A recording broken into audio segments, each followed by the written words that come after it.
Hey, what's going on, everybody? Welcome back to the channel. Pigskin Addicts back again with another video. So in this video, I wanted to jump right into what I think the Chargers offense needs to do to secure a win against the Vikings this coming weekend. Now, obviously, the offense has performed well enough to win both ball games, right?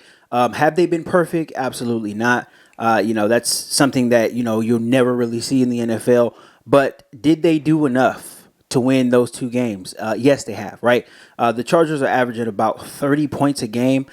That should be enough to win.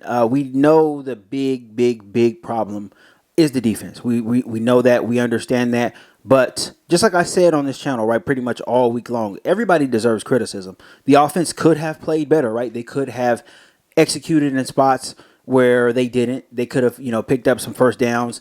Play calling could have been a lot better. They could have ran the ball a lot better as well, too. The offensive line could have protected a lot better. There is improvement, right, to go all around this team. And I think that's the good thing about being so early in the NFL season, right? There's improvement to go around.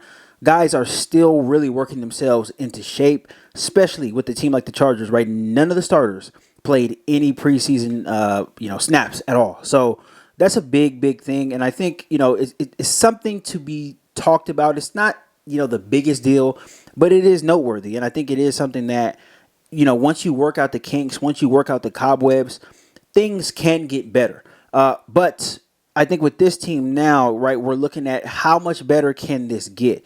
Can the offense get better? I think they can. Certainly. I most certainly think that they can. Can the defense get better? I think it's going to take a lot for them to be better, right? For us to consider that this defense is better. It's going to take a lot for that.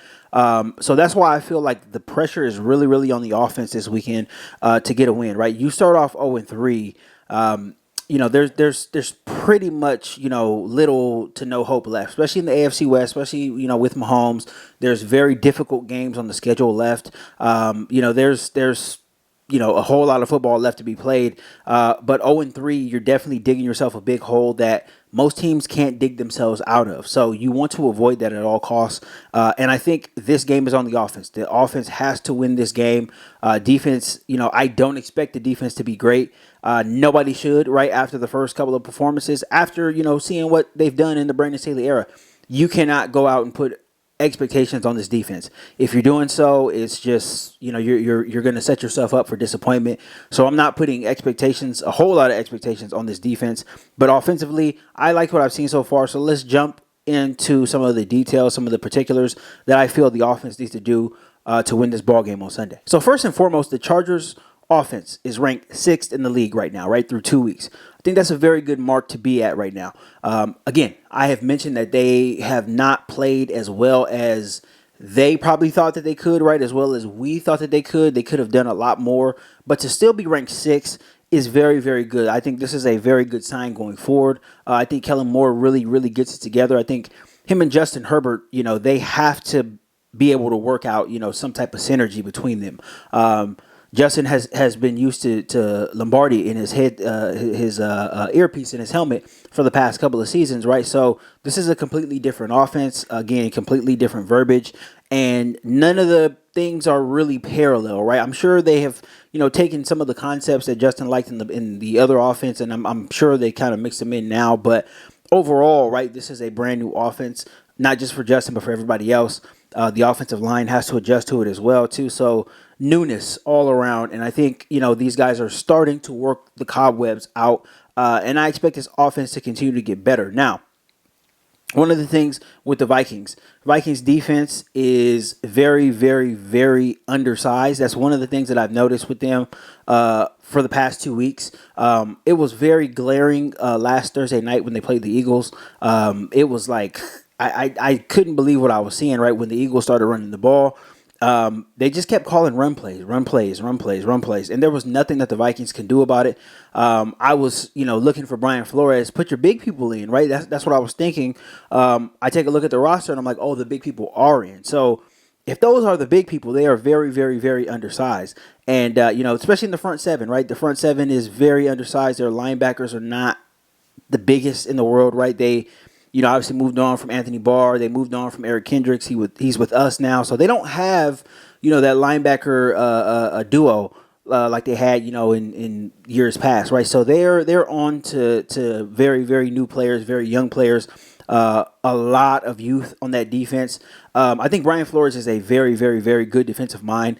I tweeted out yesterday that Brian Flores on 10 days is very, very dangerous, right? I get that they're small. I get that they are, undersized. I get that they don't have the most talent right now.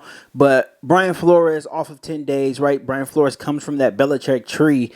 He will throw something different at you that you've never seen before. So I think the Chargers offense has to be prepared for something like that.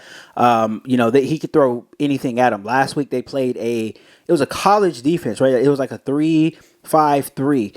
And, it's something that I've really never seen in the NFL, right? I mean, maybe, some guys have pulled it out here and there, but that's not something that you typically see. They were really, really ready for the Eagles to go down the field, even though, the Eagles still make some plays down the field, but they were ready to, play that. And I thought that they did a decent job at it. Their DBs are pretty decent. They rank, I think, 6th in pass defense. So this is a pretty good pass defense. Even though they're small up front, they have a very, very good rush in. And Daniil Hunter, he has 4 sacks this season. So he's off to a really good start. Now, I think one of the things that I think Brian Flores could do, I think he can really, really challenge this offensive line. If you guys remember when he was coaching Miami, right, when he was the head coach of the Miami Dolphins, he was the Lamar Jackson stopper. He came up with the game plan that stopped Lamar Jackson. I want to say like two or three consecutive times, right? He really put the test to that offensive line. He put Lamar Jackson to the test. And I don't know if it's going to be like the same game plan or whatever, but I think he can really try something that maybe throws the Charger offense off a little bit. The Chargers might have to adjust, but when you look at adjustments, right? If something like that does happen, what do the Chargers need to do? The Chargers need to go to the run game. If the Chargers run the ball anything like they did in week 1, they're going to win this game by at least 7-10 points. The one thing that the Minnesota Vikings have struggled against the first 2 weeks of the season, stopping the run. They are 29th at stopping the run. And again, if you watched pretty much any part of that second half last week against Philadelphia, and I get that Philadelphia is a really good running team. They got a good running quarterback. That's what they do. But the Chargers, they could really take advantage of the Vikings defense up front. Again, I mentioned that they're undersized. They get tired. They started to get tired midway through the third quarter last Thursday night. Obviously it's still early in the season, right? But if you lean on them, right? If you're able to run the ball, move those guys out of the way, you start seeing hands on hips. You start seeing guys, really, really start to get tired, start to tire out up front. You just have to come up and hit somebody every single play, right? And that you can only do so much of that, right? You're only physically able to do so much of that before you start to tire out, before, your energy sources are depleted. The Chargers have a very good offensive line. They have good size up there. They have guys who can move people out of the way. They need to take advantage of that. So I think the run game could really, really, really, really hit the Vikings in a place where they couldn't defend it, right? They can't defend it. They have to run the ball. They have to be physical. And I think that has to be established from quarter 1 on. What I don't want to see Kellen Moore do is, call, a first quarter game where we're trying to air it out. I just think that is not the way to go here. Again, the Vikings defense is a little undersized, but if Brian Flores, if he tries to, bring pressure, or if he tries to move Daniil Hunter around, right, to get, the best matchup, right? And to me, I'm looking at the matchup, Daniil Hunter against Zion Johnson. Zion Johnson has played a little below his standard so far this year, and I think that's a matchup. If they move him around, I think that can really, really do something, right? You're going to have to help out. Rashawn Slater's going to have to help out on him. So it's going to be a very, very, very interesting matchup, I think, going forward, right? Especially our offensive line against their front seven is going to be interesting, but I think we have the advantage there. The Chargers have the advantage there. They have the size advantage there. Kellen Moore just has to call it. I hope that he doesn't try to get too cute. I hope that he doesn't try to get too exotic, right? If it ain't broke, don't fix it, right? The Chargers really, really need a win. We don't need stats, right? I don't care if Justin Herbert throws for 400 yards. I don't care about any of that. The Chargers need to win, and I think the best way to go about that is the run game. You got to take advantage of this small secondary. So yeah, I think that is the key. That's the key to success. Now, if the Chargers defense comes out, they give up a bunch of points, and we get into a shootout, then things are going to get very, very interesting. They're going to get very interesting. I made the video about Quentin Johnston yesterday. I think, he could play a lot more snaps this week, depending on what the defense does. Again, Brian Flores, you never know what you're going to get coming out of a mini bye, coming out of a bye week. He's always got something to throw at you. He's a very, very smart, very innovative defensive coordinator, and I think the Chargers should be prepared for that. If I had to take a guess at anything that Brian Flores would do, I think Brian Flores would play the Chargers offense kind of how he played Lamar Jackson when he was in Miami, right? Not because, the Chargers offense is the same as, the Ravens offense, or Justin Herbert is the same as Lamar Jackson. It's the speed component that the Chargers don't have, right? Keenan Allen, right? I mean, he's not going to beat you down the field, right?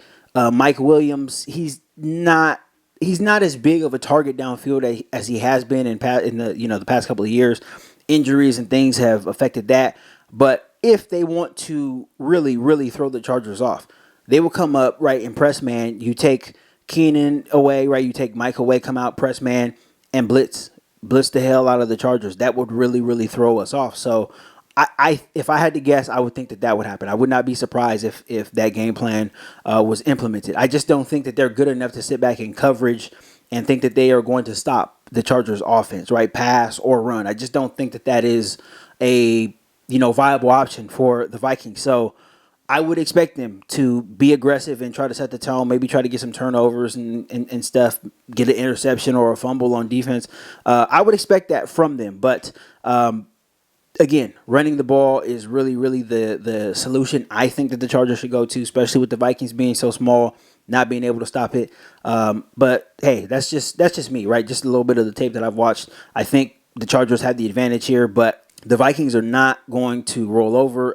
They're at home. They're 0-2 as well, too. They're going to want to notch a win in front of the home fans. So the Chargers have their work cut out for them. But again, I think this is a game where they can sneak out of Minnesota with a win, with a close win. I think if the Chargers do win this game, it'll be a close win, probably 7 points or less, just because Minnesota's so damn explosive offensively. But I think the Chargers still have the advantage, right? Everything, taken into consideration, the Chargers still have the advantage. They can shorten this game. They can make it a game where, the Vikings are a little bit uncomfortable offensively, and, defensively we can tire their team out. So I like the Chargers' chances on offense, but, hey, who knows, right? We're still a couple of days away from the game. So just my take on what the Chargers offense needs to do to beat the Vikings. But that is all I got for this video, guys. Thank you guys so much for all the support. Really appreciate it. Shout out to everybody who, comments, likes, subscribe. Shout out to everybody. I really, really appreciate you guys. I'm still, trying to work my way back into the good graces of the YouTube algorithm. So, it's going to be a while, but, I'm trying to put out as much content as I can. So happy to be back. So happy to be back covering our Chargers. And, hopefully they can pull out a win this weekend. But all I got for this one, guys. Until next time.